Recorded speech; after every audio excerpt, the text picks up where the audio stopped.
Assalamualaikum warahmatullahi wabarakatuh. Baiklah, saya Mirah NIM 3218223 akan menjawab pertanyaan dari UTS Ekonomi Internasional. Yang pertama adalah apa yang dimaksud dengan ekonomi internasional? Ekonomi internasional adalah ilmu ekonomi yang membahas akibat saling ketergantungan antara negara-negara di dunia, baik dari segi perdagangan internasional maupun pasar kredit internasional. Sumber energi Amerika Serikat misalnya sangat bergantung pada produsen luar negeri, sedangkan Jepang mengimpor barang setengah dari makanan yang dikonsumsi oleh penduduk atau masyarakatnya.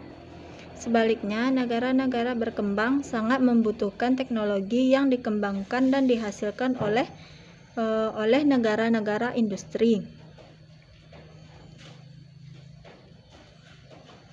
Dalam jangka panjang, pola perdagangan internasional ditentukan oleh prinsip-prinsip keunggulan komparatif.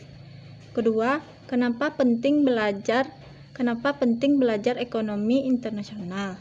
Menurut saya, dalam ekonomi internasional menunjukkan adanya hubungan antara aktivitas ekonomi suatu negara dengan aktivitas ekonomi negara lain. Hubungan aktivitas ekonomi suatu negara dengan negara lain ini akan membentuk sistem ekonomi yang lebih besar, yaitu sistem ekonomi internasional.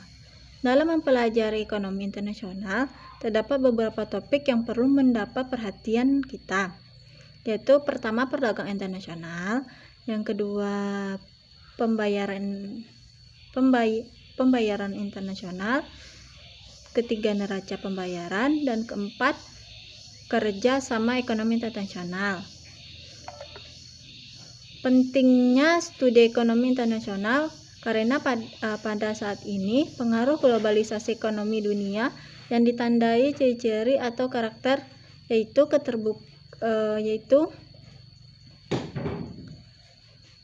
keterbukaan pasar atau liberalisasi pasar dan arus uang dan transfer teknologi, ketergantungan ekonomi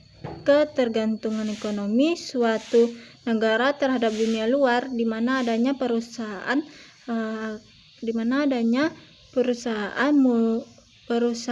multinasional.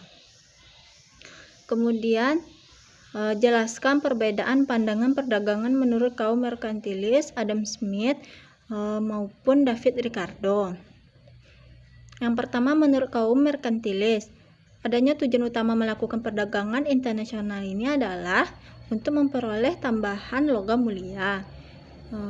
Kemudian menurut Adam Smith, yaitu suatu negara disebut memiliki keunggulan mutlak daripada negara lain apabila negara tersebut mampu memproduksi barang atau jasa yang tidak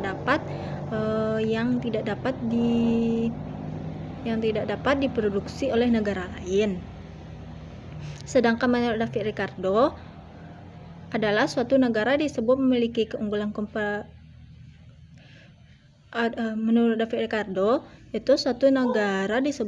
keunggulan komparatif dari negara lain apabila negara tersebut mampu memproduksi lebih banyak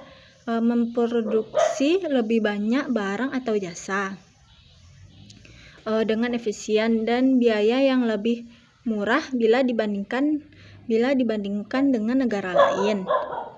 Baiklah, itu jawaban dari saya nomor 1 dan 2. Saya akhiri dengan Assalamualaikum warahmatullahi wabarakatuh.